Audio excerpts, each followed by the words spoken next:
Graça e paz, amados. Estamos com vocês com mais uma série Compreendendo as Escrituras. E o tema da nossa ministração hoje é Cristo, Filho de Deus, Filho do Homem. E hoje nós vamos ver na versão NVT, nova versão transformadora. Amém? Lá na carta aos Hebreus, capítulo 2, versículos 14 ao 18. Nessa versão, a palavra de Deus diz: visto, portanto, que os filhos são seres humanos, feitos de carne e sangue, o Filho também se tornou carne e sangue, pois somente assim ele poderia morrer, e somente ao morrer destruiria o diabo que tinha o poder da morte. Só dessa maneira ele libertaria aqueles que durante toda a vida estiveram escravizados pelo medo da morte. Também sabemos que o Filho não veio para ajudar os anjos, mas sim os descendentes de Abraão. Portanto, era necessário que ele se tornasse semelhante a seus irmãos em todos os aspectos, de modo que pudesse ser nosso misericordioso e fiel sumo sacerdote diante de Deus e realizar o sacrifício que remove os pecados do povo. Uma vez que ele próprio passou por sofrimento e tentação, é capaz de ajudar aqueles que são tentados. Ok, eu fiz questão de ler na versão, nova versão transformadora, porque o texto aqui ele está muito claro, sabe? Nos dá um entendimento bem maior. Né? Ok? Jesus é Deus, queridos. Jesus é Deus.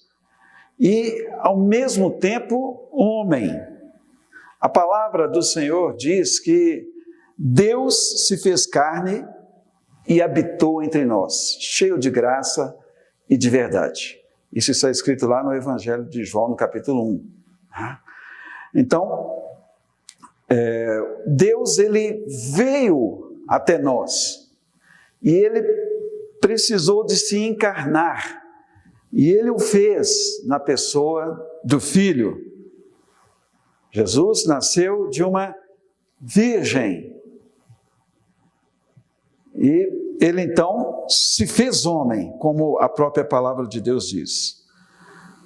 O contexto desse texto aqui de Hebreus, que nós acabamos de ler, nos fala da deidade de Cristo. Jesus superior aos anjos, sempre foi, porém, em sua encarnação, feito por um pouco menor do que os anjos. É o que você poderá ler no contexto, ok? Por um tempo, ele foi feito menor do que os anjos quando se fez homem, né? Quando se encarnou.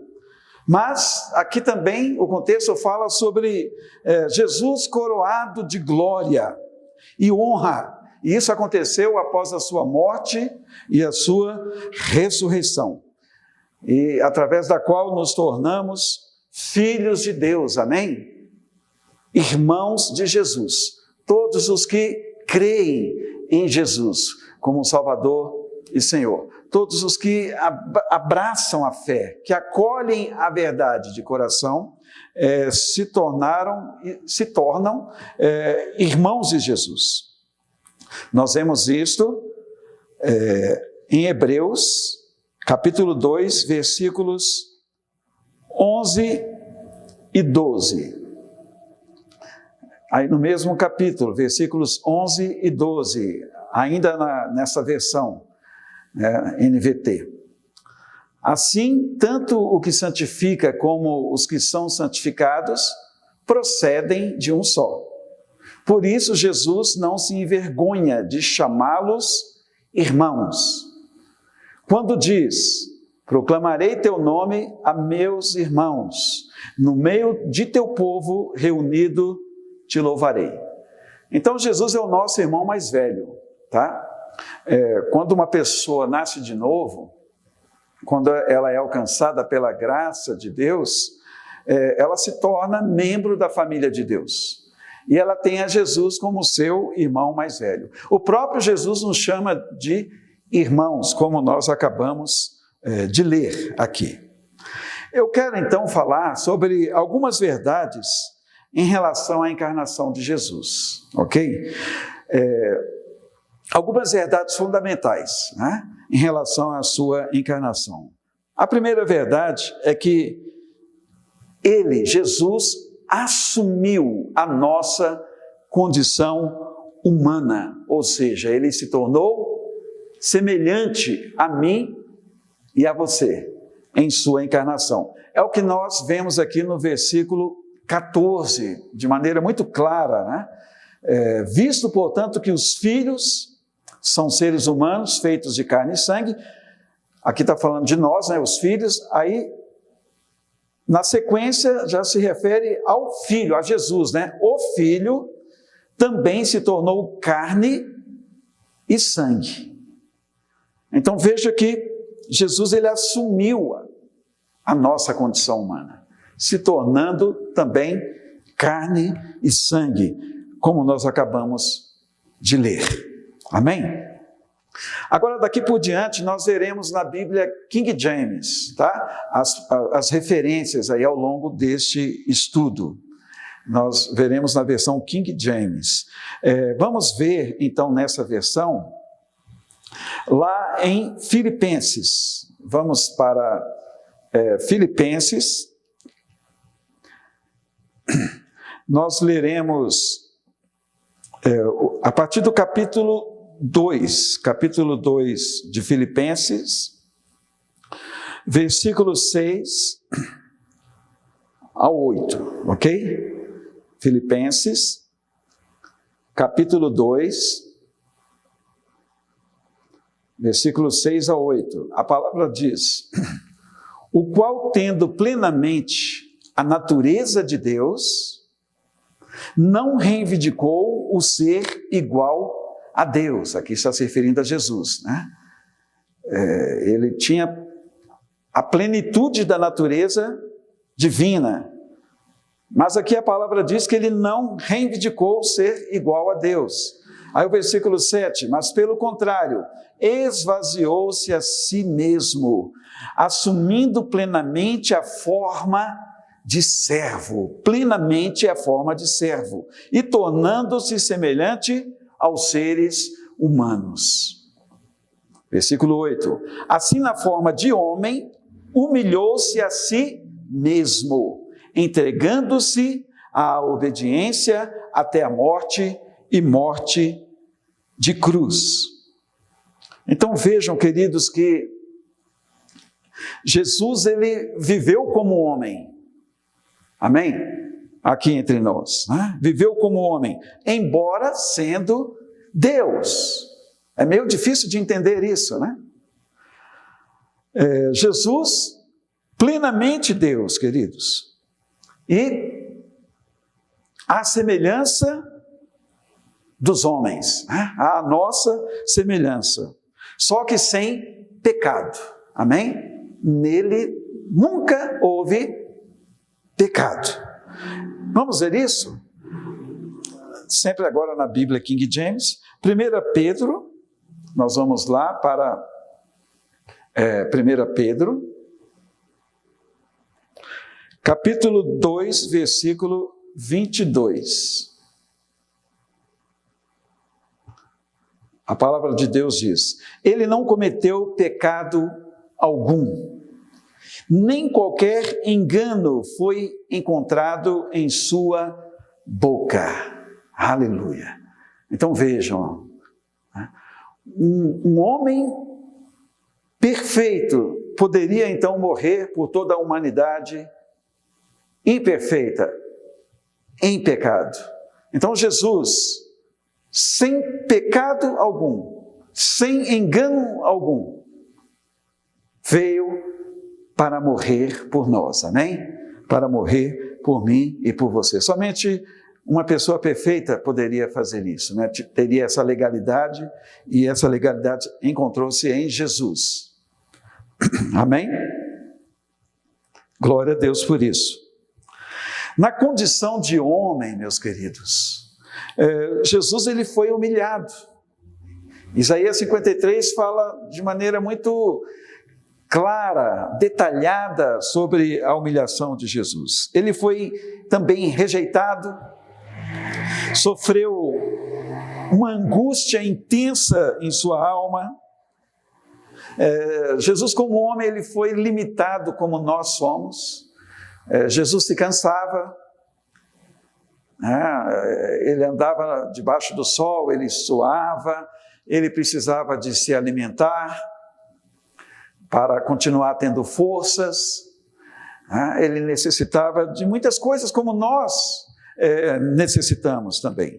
Então, ele passou por necessidade de maneira semelhante às nossas também, queridos. Jesus, ele foi ferido, para que fôssemos curados, é o que diz a palavra de Deus, para que fôssemos sarados, e nós vemos isso em 1 Pedro 2,24. Vamos lá para 1 Pedro 2, versículo 24, aí no mesmo capítulo onde já estamos. A palavra diz assim: ele levou pessoalmente todos os nossos pecados em seu próprio corpo sobre o madeiro, a fim de que morrêssemos para os pecados, e então pudéssemos viver para a justiça. Por intermédio das suas feridas fostes curados. Amém. Que plano magnífico foi este, não é verdade? O plano da salvação, na pessoa do Filho. Então, agradou a Deus que ele fosse ferido, está lá em Isaías 53, depois você pode ler, ok? Isso agradou a Deus, porque através do ferimento de Jesus, através do seu sofrimento, nós fomos sarados, amados, nós fomos curados, até porque ele levou sobre si todos os nossos pecados, pecados do passado, pecados do presente e pecados também do futuro. A palavra de Deus diz que Jesus ele foi tentado em todas as áreas da vida. Em todas as áreas. Nós vemos isso em Hebreus. Vamos agora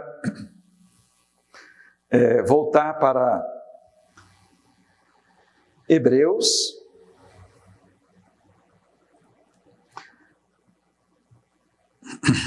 Hebreus capítulo 4, versículo 15.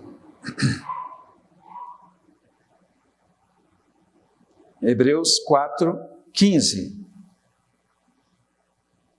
A palavra diz: pois não temos um sumo sacerdote que não seja capaz de compadecer-se das nossas fraquezas, mas temos o sacerdote supremo, que é a nossa semelhança. Foi tentado de todas as formas, porém sem pecado algum. Glória a Deus. Como não servir a Jesus? Como não amar a Jesus? Amamos a Jesus, porque Ele nos amou primeiro. Amém? E o amor de Jesus nos constrange a nos santificar a Ele, a amá-lo, a honrá-lo enquanto vivermos, a confessar o seu nome diante dos homens. Amém? O amor de Jesus nos constrange a temer a esse Deus maravilhoso e bendito, que demonstrou o seu amor por mim e por você, na pessoa do seu Filho unigênito, que se tornou o Filho primogênito, depois da sua morte e ressurreição. Filho primogênito quer dizer o primeiro filho, dentre muitos outros, que Deus passou a ter. Amém? Aleluia! Isso é tremendo, meus amados. Através, então, da morte de Jesus, ele venceu a Satanás, está escrito isso na palavra de Deus. Ele venceu. O diabo, ele tinha o poder da morte. Ele tinha o poder da morte, mas Jesus o venceu. E isso é tremendo, isso é algo fantástico, né? Maravilhoso. Vejam, por exemplo, no versículo 14 de Hebreus, a parte B do versículo 14, nós vemos isso, ok? Hebreus 2, né? Hebreus 2, versículo 14, a segunda parte, que diz assim, eu vou ler todo o versículo, né? Porque senão vai ficar meio confuso. Portanto, visto que os filhos compartilham de carne e sangue, ele também participou dessa mesma condição humana, para que pela morte destruísse aquele que tem o poder da morte, a saber, o diabo. Então, através da morte de Jesus, o diabo foi vencido, meus queridos. Ele tinha o poder da morte, mas agora ele não tem mais este poder. Amém? Porque Jesus o venceu. Glória a Deus. Aleluia. Vejamos também, queridos, 1 Coríntios capítulo 15, dos versículos 55 ao 57. Vamos lá para 1 Coríntios 15, 55 ao 57, diz assim a palavra: onde está, ó morte, a tua vitória? Onde está, ó morte, o teu aguilhão? Porquanto o aguilhão da morte é o pecado, e o poder do pecado é a lei. Contudo, graças a Deus, que nos dá a vitória por intermédio de nosso Senhor Jesus, o Cristo. Portanto, meus amados irmãos, o 58 também, permanecei firmes e que absolutamente nada vos abale. Dedicai-vos dia após dia à obra do Senhor, plenamente conscientes de que no Senhor todo o vosso trabalho jamais será improdutivo. Amém, meus amados? Então veja que Jesus então venceu a morte, ele venceu Satanás, e o diabo, ele não tem o poder da morte, como ele tinha antes. Né? Uma outra verdade, queridos, é que em sua encarnação, morte e ressurreição, ele nos livrou do medo da morte. Jesus, ele nos livrou do medo da morte. Nós vamos agora voltar lá para Hebreus, capítulo 2, agora o versículo 15, aqui lendo mesmo na King James, diz assim: e livrasse todos os que ao longo de toda a vida estiveram escravizados pelo medo da morte. Então Jesus, ele trouxe também esse livramento do medo da morte. As pessoas tinham um pavor da morte, porque não sabiam para onde iam, não sabiam de nada, meus amados. Então Jesus trouxe esse livramento também do medo da morte. Por exemplo, no Evangelho de João, capítulo 11, versículo 25, o que Jesus diz lá? Ele diz a respeito de si mesmo, né? Falando ali para Marta, ele diz: eu sou a ressurreição e a vida. Aquele que crê em mim, ainda que morra, viverá. Então veja que ele faz uma promessa de vida eterna para todos aqueles que nele creem. Aquele que crê em mim, ainda que morra, viverá. É a palavra de Jesus. E ele então nos livra do medo da morte, através dessa esperança de vida eterna que ele nos dá. Amém? Então a morte já não nos assusta mais, né?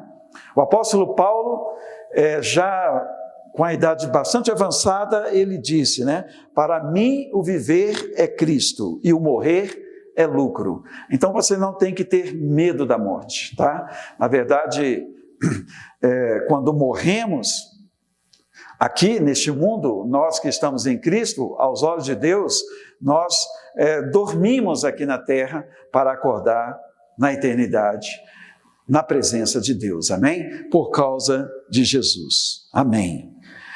Mais uma verdade, Cristo, ele, glorificado à direita de Deus, ele intercede por nós.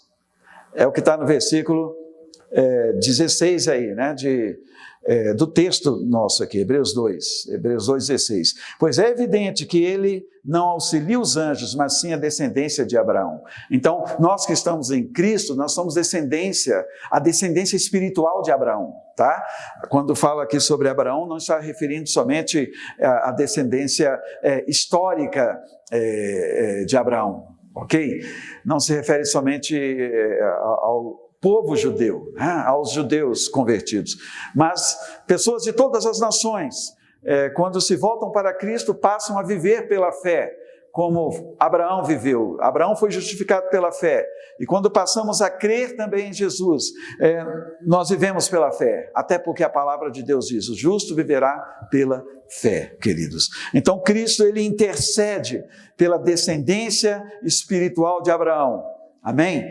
Eu sou descendência espiritual de Abraão, você também é, e todos os que creem também no Senhor se tornam descendência de Abraão. Amém? Glória a Deus. Né? Ele intercede, ele advoga a nossa causa, meus irmãos. Aleluia. E no versículo 17, nós vemos aqui Jesus se identificando, se assemelhando com o homem em todos os aspectos, né? Ele se tornou então o sumo sacerdote, e o sumo sacerdote é aquele que se compadece, amém, do povo, né? O sumo sacerdote é aquele que propicia a absolvição dos nossos pecados. Veja o versículo 17. Por este motivo era vital que ele se tornasse semelhante a seus irmãos em todos os aspectos, a fim de que pudesse constituir-se sumo sacerdote, misericordioso e leal em relação a Deus, e pudesse realizar propiciação pelos pecados do povo. Então foi por isso que Jesus se encarnou, sabe? Foi por isso que ele vestiu a nossa pele, vamos dizer assim, né? Para nos entender, sabe? Para se compadecer das nossas fraquezas, meus queridos. Essa identificação foi tremenda de Deus com o homem, na pessoa do seu Filho, né? Glória a Deus. Então o sangue derramado de Jesus propiciou, ou seja, assegurou, garantiu o perdão dos nossos pecados. Amém? Então devemos mesmo nos aproximar deste Deus maravilhoso, pelo sangue de Jesus, pela carne dele, ou seja, pelo véu que foi rasgado por nós, amém? Devemos ir em inteira certeza de fé, com a nossa consciência limpa diante do Senhor, né? Crendo na obra de Jesus, amém? Olhando para Ele, queridos, porque Ele assegurou, Ele garantiu o perdão de todos os nossos pecados. E já encerrando esse estudo aqui, queridos, no versículo 18 aí nós vemos que por Jesus ter se tornado como nós, né? Carne, sangue, osso, como nós, ele então se compadece e nos socorre, amém? Quando somos tentados. É o que está no versículo 18, aqui está escrito, considerando, portanto, que tudo que ele mesmo sofreu, quando tentado, ele é capaz de socorrer todos aqueles que, semelhantemente, estão sendo atacados pela tentação. Amém, meus amados? Então veja que o próprio Jesus é a nossa provisão, né? Para vivermos uma vida vitoriosa. Temos o perdão, queridos. temos a purificação pelo sangue de Jesus, pela presença do Espírito de Cristo em nós, amém? Podemos sim andar de cabeça erguida, não devemos de forma alguma permitir a culpa na nossa consciência, amém? Não podemos permitir de forma alguma, queridos, nenhum tipo de condenação sobre nós, tá? Porque Jesus, ele garantiu a vida eterna para cada um de nós. Então, sabedores dessas verdades, não vamos ser negligentes, amém? Não seja negligente, não vamos ser irresponsáveis por tão grande salvação que se manifestou, né, a nosso favor. Mas, em nome de Jesus, vamos consagrar a nossa vida a Deus, amém? A Jesus, né? Vamos procurar fazer a vontade de Deus, certos de que Deus está em nós, na pessoa do Filho. Vamos honrar a Deus, amém? Vamos proclamar o nome, este nome poderoso, o nome de Jesus. Vamos adorar, vamos beijar a face do Filho e amar a Deus de todo o nosso coração. Aleluia! Glória a Deus, Deus nos abençoe. Amém.